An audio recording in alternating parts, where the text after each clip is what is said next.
स्वामी हृदयराम जी की प्रेरणा से साईं बाबा मंदिर ट्रस्ट और पंडित आत्माराम व्यास जन्म शताब्दी वर्ष समारोह समिति के संयुक्त तत्वावधान में 33वां प्रतिभावन विद्यार्थी सम्मान समारोह रसोई बैंकेट हॉल स्वामी कॉम्प्लेक्स अजमेर पर आयोजित किया गया, जिसमें कक्षा 12वीं के 80% से अधिक अंक लाने वाले 222 विद्यार्थियों का सम्मान किया गया।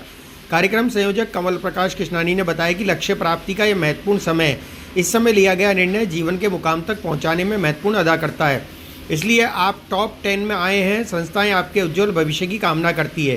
टॉप 10 में आने वाले विद्यार्थियों में चेतना चौधरी, लाभांश जैन, गरिमा सबलानी, कविता भवरानी, स्वाति सोनी, अनुराधा वर्मा, मनोज कुमार, गगन अडवाणी, कृष्ण अग्रवाल रहे, जिन्हें स्मृति चिन्ह, ज्ञानवर्धक पुस्तकें, अजमेर के इतिहास पर लिखी गई पुस्तक अजमेर एट ए ग्लांस व प्रमाण पत्र से सम्मानित किया गया और अन्य 212 विद्यार्थियों को प्रशस्ति पत्र देकर सम्मान किया गया। मुख्य वक्ता, लेखक, मोटिवेटर और उद्योगपति RS चोयल ने कहा कि अवचेतन मन में आई हुई बात जीवन में किसी भी लक्ष्य को पहुंचने में मदद करती है। अवचेतन मन को हमेशा सकारात्मक भाव अपने समीप आने देने चाहिए। माता पिता व गुरु के द्वारा दिया गया संस्कार जीवन में ऊंचाइयों की ओर ले जाने में कारगर सिद्ध होता है। आप अपने जीवन में विवेक, अनुभव, बुद्धिमत्ता के साथ अनुभवी लोगों का सहयोग लेकर आगे बढ़ना चाहिए। जीवन में हैप्पी मनी व होली मनी का अपने स्टेटस के लिए मंथन कर सोचना चाहिए। राष्ट्र प्रथम की भावना को आगे रखते हुए प्रत्येक कार्य में अपनी भूमिका अदा करनी चाहिए। वरिष्ठ पत्रकार गिरधर तेजवानी ने कहा कि समय बहुत कीमती है, इसका उपयोग सही स्थान पर करना चाहिए। जीवन में सही निर्णय लेने की क्षमता अपने में जागृत करें। सही निर्णय लेने का आपको सभी का सहयोग मिलता है। आपकी कामयाबी में बहुत लोगों का योगदान रहता है। स्वागत भाषण साईं बाबा मंदिर के ट्रस्टी महेश तेजवानी ने किया। मंच संचालन हरि चंदनानी ने किया। इस अवसर पर प्रेम केवल रमानी, महेंद्र कुमार तीर्थानी, कुमार लालवानी सहित गणमान्य व्यक्ति उपस्थित थे। कार्यक्रम के प्रारंभ में मां सरस्वती व स्वामी हृदयराम साहिब की प्रतिमा के समक्ष दीप प्रज्वलित कर कार्यक्रम का प्रारंभ किया गया। कक्षा 10 के विद्यार्थियों का 25 जून को सम्मान किया जाएगा, जिनका रजिस्ट्रेशन प्रारंभ कर दिया गया है। स्वामी समूह व पंडित आत्माराम जन्म जयंती समारोह समिति के संयुक्त तत्वाधान में आज स्वामी कॉम्प्लेक्स के चौथे तल पर 12वीं कक्षा के विद्यार्थी जिनकी 80% से ज़्यादा आई है, उनका सम्मान समारोह रखा गया। इस सम्मान समारोह में बच्चों को पुरस्कृत किया गया। आज इस कार्यक्रम के अंदर सबसे महत्वपूर्ण बात यह है कि इस कार्यक्रम को चलाते आज 16 वर्ष हो चुके हैं। 16 वर्ष में ये 17वां वर्ष प्रारंभ हो गया। ये 33वां कार्यक्रम है।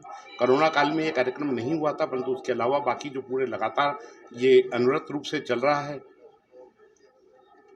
इन बच्चों को, जो बच्चे हैं प्रतिभावान छात्र हैं, इनको आज यहाँ पर मोटिवेशन देने के लिए राधेश्याम जी चोयल, जो कि मोटिवेटर हैं, उद्योगपति हैं, उन्होंने आज बच्चों को इस बारे में जानकारी दी। वरिष्ठ पत्रकार गिरधर तेजवानी जी, जो कि अपने जीवन के अंदर अलग अलग अनुभव लिया है, उन्होंने आज यहाँ पर जानकारियाँ सभी को उपलब्ध कराई। हरिचंदानी जी ने इसका मंच का संचालन किया और निश्चित रूप से इस कार्यक्रम को सफल बनाने के लिए सभी लोगों का सहयोग रहा और महेश तेजवानी जी के सहयोग में ये कार्यक्रम आयोजित किया गया। तो कितने बच्चों का सम्मान किया गया आज 222 बच्चों ने यहाँ पर रजिस्ट्रेशन कराया है। उसके अलावा अभी भी जिनकी मार्कशीट आई है उनको भी सम्मानित किया गया। पर जहाँ भी जाइए वहाँ ये सोच के रहिए कि मैं एम्बेसडर हूँ मेरे भारत का। मैं यहाँ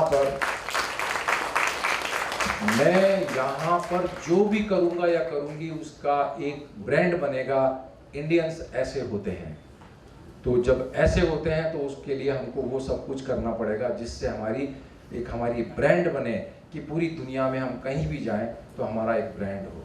वो ब्रांड अब बनने लगा है। मैं खुद इस बात को एविडेंट करता हूँ कि जब ब्लू पासपोर्ट लेके आज के 20 साल पहले मैं कहीं जाता था और आज जब मैं कहीं जाता हूँ तो इमिग्रेशन सर्विस में लोगों को अटेंड करने की दृष्टि में बड़ा अंतर आया है। वहाँ के निवासियों में इंडियंस को डील करने में बहुत बड़ा अंतर आया है। उसके लिए हम धन्यवाद ज्ञापित करते हैं इस मंच से हमारे आदरणीय प्रधानमंत्री श्री नरेंद्र दास मोदी जी। अपना एक ईस्ट जरूर बनाइए।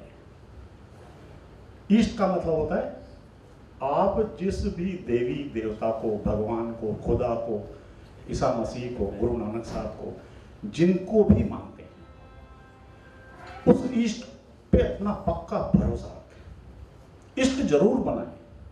देखिए, हम मानव हैं, इंसान हैं, हमारे अंदर पूरी सामर्थ्य नहीं है, हमें सहारा लेना ही पड़ता है। कई बार हम कमजोर पड़ जाते हैं। उस वक्त कौन काम आता है? भगवान याद आता है ना, देवी देवता याद आता है ना, तो उसको मजबूत करें। आपका इष्ट जितना मजबूत होगा उतना ही आपका आत्मविश्वास बढ़ेगा, और जैसे ही आपका आत्मविश्वास बढ़ जाएगा आप सफलता की ओर कदम उठा लेंगे। तो इसीलिए याद रखें, आज से अपने मन में एक इष्ट जरूर बनाएं जिसके प्रति आपकी पूरी आस्था हो। आप चमत्कार हो जाएगा, मैं आपको सच कह रहा हूं। जब भी कभी संकट में हो उस इष्ट को याद करिएगा, इष्ट आपकी मदद करने को आ जाएगा।